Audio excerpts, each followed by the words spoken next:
please, if you don't mind, would you introduce yourself and would you introduce what your channel is and what it's all about? Yeah, I'm Sarah Flora, and I run the YouTube channel Flora Brewing. And it's basically it's a lot of brew videos, but it's just kind of like my journey brewing beers and trying to teach people how to brew their best beer. Everybody definitely check out her channel. It's probably one of the better uh, like brew tube channels out there. The production's really good, and that's something I want to talk about in a little bit. But could you explain like what was your beer journey? How did you get into the world of brewing beer? Well, it all started with a kit, as they all do. I got my husband a kit for his birthday one year, and he showed absolutely zero interest, even though we're huge beer drinkers and always have been. And I'm not one to let something sit around and not get used. So I tested my hand at it, and I fell in love immediately.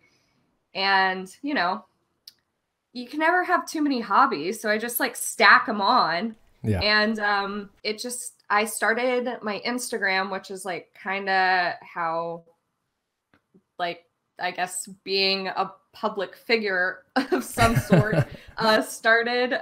It just kind of blew up. I was just posting random stuff of what I was brewing, and now it's got a big following. It's at Flora_brewing. And then I decided to start the YouTube channel because like there's only so much you can share on Instagram.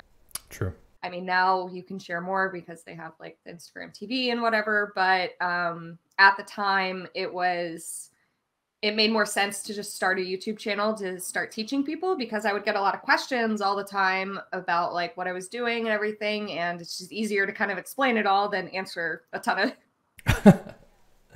Yeah, I think that's one of the really cool parts about your channel is that it does seem very it's like a tutorial through homebrewing. It's very accessible. Like it's easy to like click on any random video and you go through, you show the equipment, you show like your entire process. So it's very informative. I think that definitely resonates with a lot of people. Is that your like kind of goal for your channel, is to be educational? Yeah, I mean, people go to YouTube to learn things, I feel like, more than anything. So that's always kind of been my driving force. And I'm just like one of those people, if you get me started talking about brewing, I won't stop. So it's like I may as well function that energy into something that people appreciate versus like cornering my friends who don't brew and they're like, nothing that you said made any sense to me. So what are you doing? That is like the story of my life for real. So, okay, you started on Instagram and then you went to YouTube. If I'm not mistaken, your YouTube channel is like right around maybe a little bit over a year since it started. Yeah, right? it was a year in September. Yeah. And I mean, seeing your channel numbers, the view count, the subscribers, I mean, you definitely blew up in a big way on YouTube. I mean, YouTube beer landscape seems like a place where there's more creators sometimes than there are viewers for a lot of channels. I think a lot of channels have like the majority of their subscribers are viewers. Did you see like a big migration from, or like is there like an overlap in your community from Instagram to YouTube? There's somewhat of an overlap, especially more at the beginning. There was more, but there's a lot of people that I talk to on YouTube who have no idea I have an Instagram. Oh, wow. So I find that honestly more surprising than like people on Instagram who like don't follow me on YouTube. I'm like not a huge YouTube watcher. And what I watch is like not brewing stuff, like Yeah. unless there's a specific problem I'm having. So it honestly surprises me. Just like how dedicated people are to watching the videos. And I'm like, I don't know if I would be watching myself. Yeah. But I'm like, people are watching it, so I may as well keep doing it. Do you actively try to link the communities, or do you just kind of let them be their own like standalone things that just happen to share a similar host personality? My Instagram's become like a YouTube promotional thing. I've Yeah. like that's pretty much all I post. I've just like run out of time.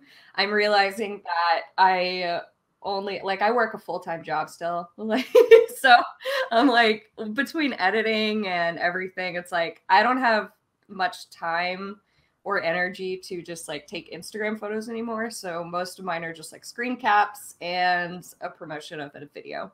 So I'm trying to get back to it more and more, but I think it's going to take until next year. So, was there anything like on your channel that like specifically you saw like one video just kind of like blow up that was like your like I don't know, your biggest success video?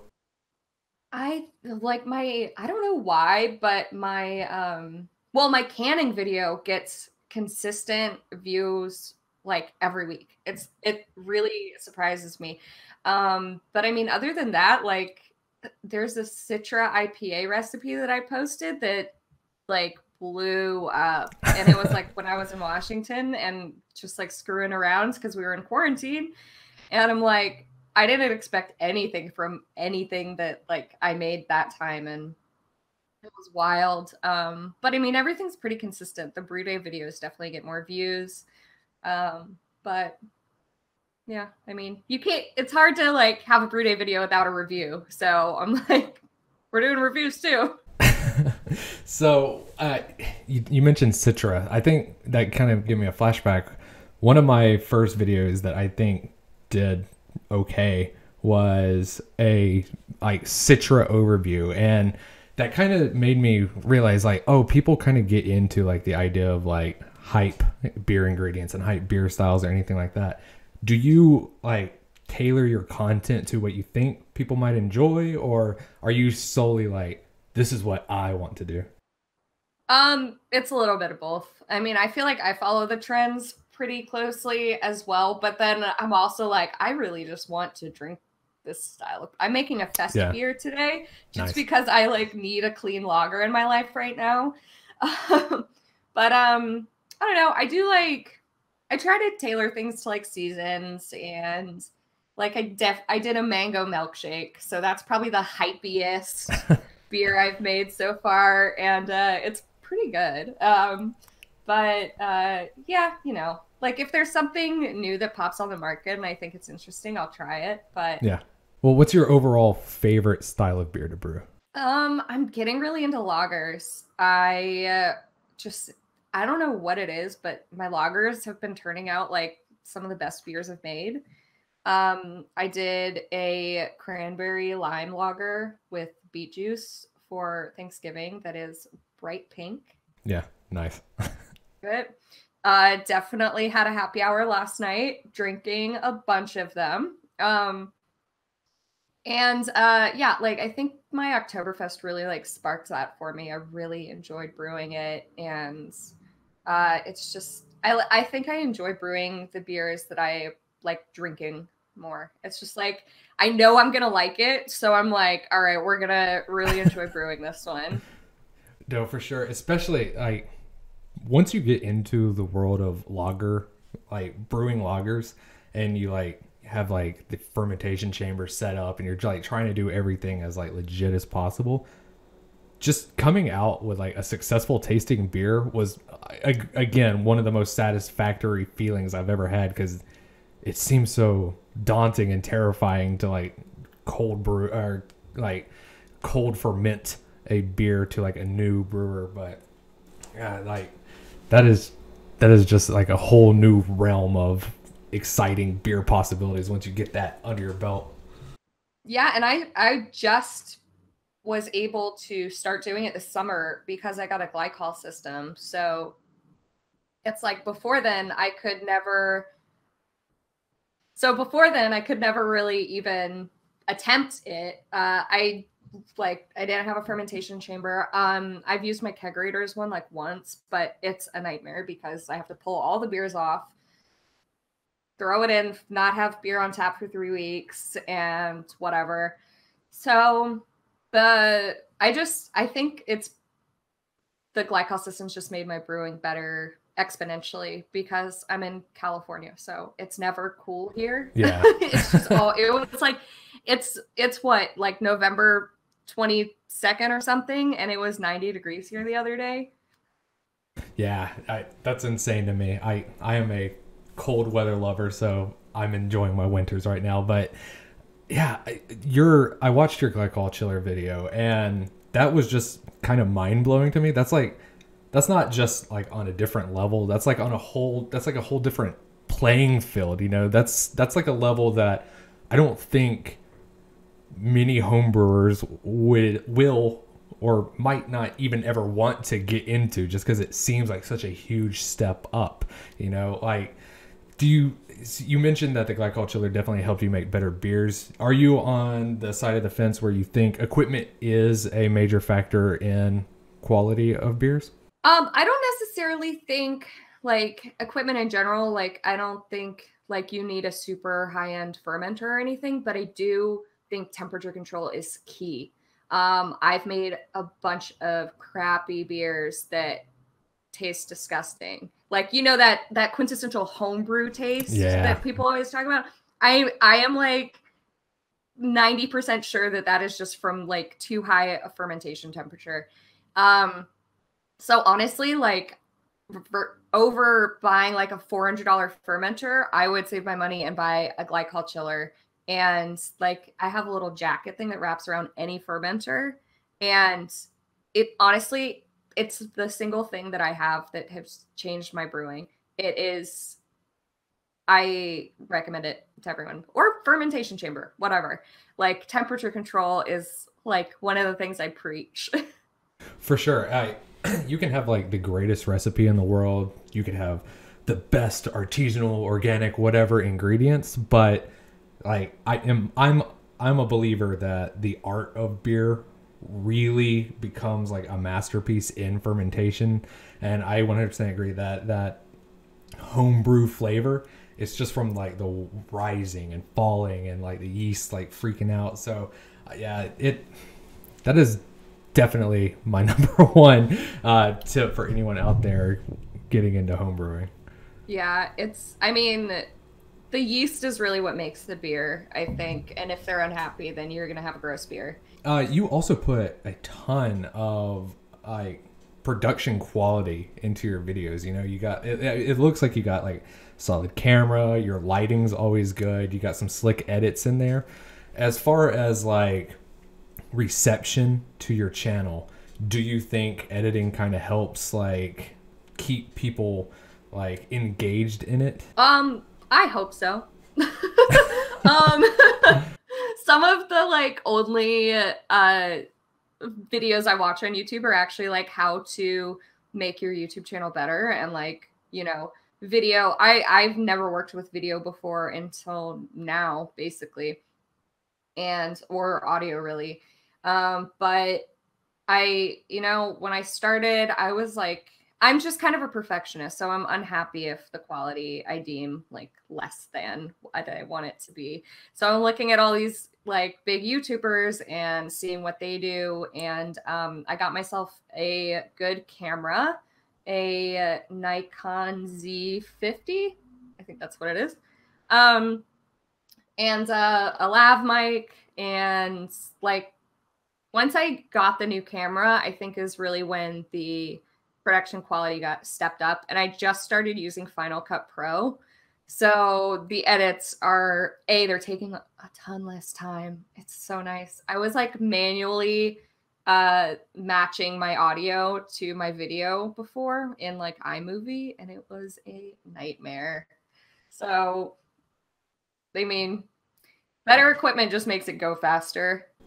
Well, that's definitely something I need to look into then, because I'm working with Sony Vegas, and literally editing is my nightmare. It like I have probably 30 videos that are just backlogged because I'm like, I just don't want to edit them, you know?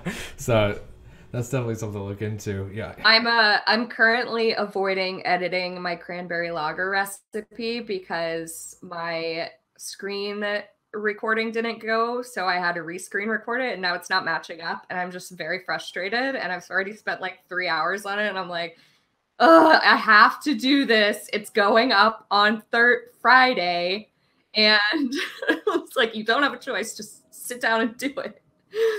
That's the only way to get through it. But I don't know, just word to the wise, just, man, don't focus like, your edits are awesome, just don't get wrapped up in it, because that is the biggest cause of burnout. Like, I throughout all my talks with people on here, everyone eventually complains about editing.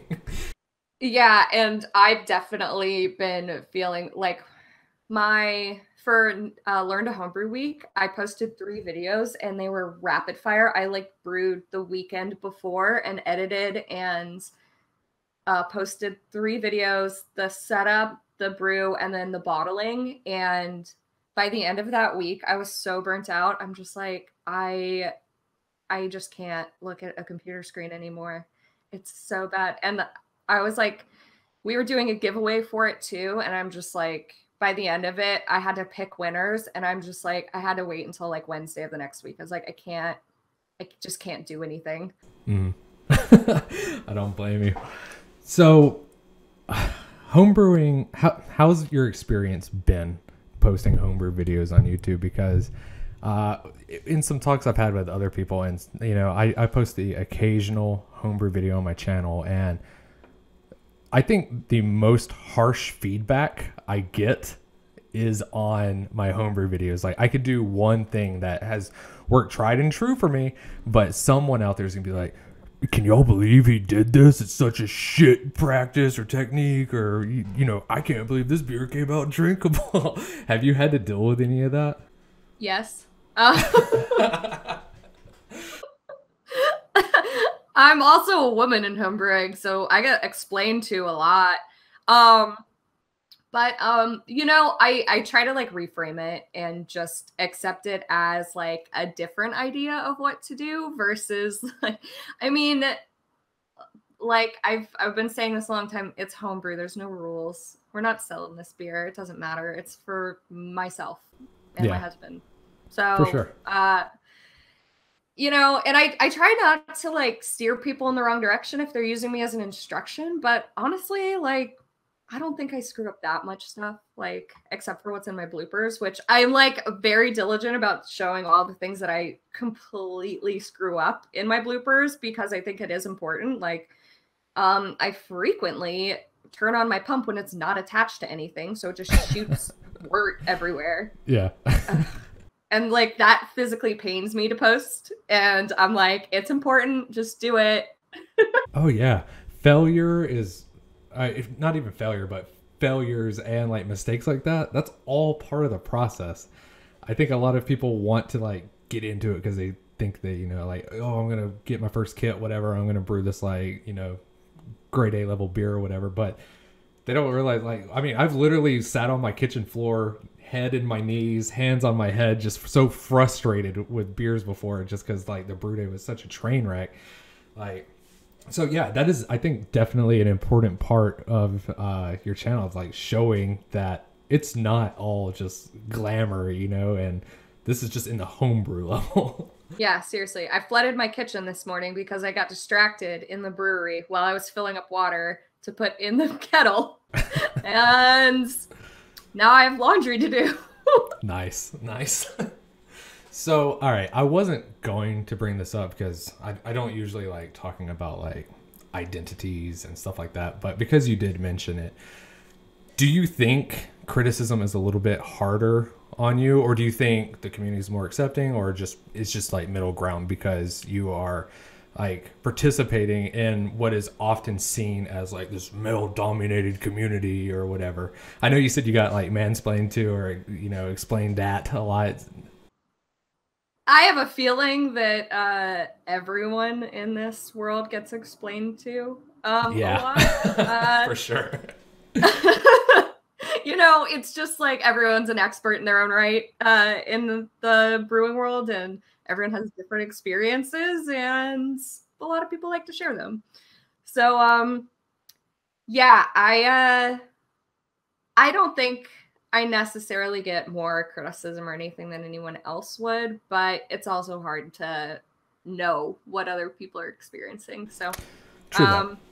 but you know, I think it's important to just kind of roll with the punches and just like keep doing it and showing people that, you know, a female can brew successfully. And you know, we're just trying to make for more inclusivity in the hobby and in the commercial world. For sure. And so that was my next thing. I read on your About Me page on YouTube that one of your goals somewhere down the road is that you are interested in going professional. Like, how do you envision that path going from homebrew? Like, have you started making business plans and all that? Somewhat. I have a vague idea. My first step is to go part-time at my actual job. I work in the art world, and that's actually why I'm in LA. But I want to open a brewery. I want to open like super extra nano, like on my property up in Washington, like from building the structure to like doing it. And my goal is to start distribution only, even though there is supposed to be a can shortage up until like 2023. Yeah. So, Well, that's interesting. Going a distribution only model, but having your own brick and mortar. That's pretty cool. I mean, I've only been where I'm from, and even here in Germany, there's not like a whole lot of like nano brewing. Like you might have like the occasional guy who like is producing like lambics or like blended stouts or whatever in his like shed or whatever, and they might be insanely good, but their method is like they show up at like bottle parties and they like release them like to like random people or sell them out of trucks or whatever. Like how big of a footprint, how big like of a system are we talking about for a distribution model for nano brewing? I was, you know, I've been talking to More Beer about equipment, and I believe they start at 3 barrel, but originally I was just planning on doing 1 barrel. And just kind of like getting my feet wet and then seeing if I did want to open, like, I'm in a like a rural, like dirt road to my property situation. So I just don't want people going there, essentially. Yeah. So hence the distribution only. But like if it goes well, I would eventually like to open a tap room like in town. But yeah, just keep it small. I'm like doing things myself. So like the smaller it is, I think the more likelihood that I can pretty much run it with minimal help. And yeah, I'm just I don't trust people very much. So Yeah, I 100% agree with that. And like me and my friend, we've been talking about opening up a brewery and stuff like that on our own sometime in the future, and we've been coming up with business models. And my not trust of people actually wants me to steer away from distribution, just because like I'm scared of distributors like not treating the product right and everything like that. But well, you can self-distribute too. in some states, At least in Washington, where I was planning on, you can self-distribute. yeah. That was another thing. Yeah, that's actually like a huge benefit. I was born in California, raised in Alabama. In Alabama, there's no like it is 3-tier system or the 3-party system or whatever, and it is like ironclad. If you go even like slightly outside of that, you are being prosecuted to the full extent of the law. So we're luckily, I don't know, it's such a huge jump up into like the world of being a professional brewer, and it's just really cool being able to talk to somebody like before they action on that plan. Like what are you gonna try to bring to the table that you think is gonna be unique or different or special about your brewery? Are you gonna have like any specialty? I've always really loved fruit beers, and like some breweries up in Washington do some fruited beers, but typically like it reminds me more of California just because of the access we have here. But I really like doing beers that are like more regional. So one of my goals would be to bring regional ingredients into the beers I'm making, and just kind of do like smaller batch than like, you know, not just making the same beer over and over and over again. Just like if there's demands, like, yeah, take into consideration, but like also leave enough room for experimentation and making weird stuff. Like, even if it's like 5 people buy it, you know, it's, I don't consider, like, I'm not opening a brewery to make money. I honestly don't. I think I'll end up losing money for a long time. Yeah, for sure. especially making fruit beers. Like, they're expensive to make, but I think they're worth it. Like, you can make really interesting things, and I love historical styles. Just like, I just like experimenting, and I like having the like free reign to do what I just feel like at the moment. So that's, yeah, like, I'm not super interested in like, you know, starting super big, having a bunch of investors who have their hand in like what I'm making. You know, keep it small, keep it what I want to do. Yeah, definitely maintain that independence. Yeah, we ran through all my questions pretty quickly. I was like free balling the last few, but yeah. I don't know. Is there anything else in particular that you would like to talk about or focus on in regards to your channel or the beer community at large? Sure. Okay. So I'm starting a podcast, and we're in the very early stages of figuring it out right now. And it's basically going to be, I'm trying not to make it like every other homebrew podcast. I'm trying to like veer away from technical and more into like stories and like weird beer history. And oh man, that's right up my alley. I know, I'm like such a history buff, and you know, it's just a really good excuse to like start looking up like weird things that happened in the history of beer. And I got this book, Strange Ales, that's all about like history of British, like the British beer. And there's the whole one where the barrel like exploded at one of these breweries and flooded a whole town, and like how they would get beer to the fighters in World War II to Normandy. They were like strapping beer planes. Yeah, the beer planes.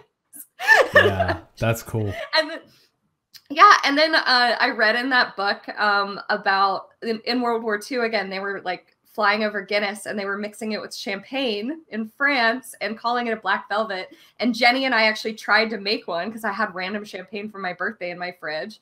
We decided we don't like it. It's not great. But yeah, I'm really interested in like the history of beer, and you know, like all the farmhouse brewing and like oven brewing, which I just listened to a whole lecture on. Just people have been doing beer for so long. There's so much history involved and so many lost styles, and it's, yeah, super fascinating. That is actually 100% the reason why I did my channel, because I came across those World War II beer bombers. I came across like a lot of those similar stories, and like when you look at it, I mean, I think like it's like thousands and thousands and thousands of years across the entire planet. There's so much weird shit that's happened. There's so much like it like once you get into it, really is. It's insane. Well, that sounds super cool. What is do you have a name for the podcast yet? We don't have a name yet. It's gonna come out in January. I'll post it everywhere. We're still like we've got a list of possible names, but nothing secured yet. It's gonna be on the Believe network though. Okay, that's really cool. Yeah. Well, thank you very much for joining me on this. Everybody, please go check her out. She makes really, really good homebrewing videos. Like, I've probably spent like the past week just like binging through them. It's like really good, solid, informative stuff, and it's like good information for people at any level. It's like if you're trying to get into figuring out the right equipment, she shows all that. She shows the process. She explains like the method and reasoning behind it. So definitely check her out. Check out her channel. Good stuff. So thank you very much. Thanks so much for having me.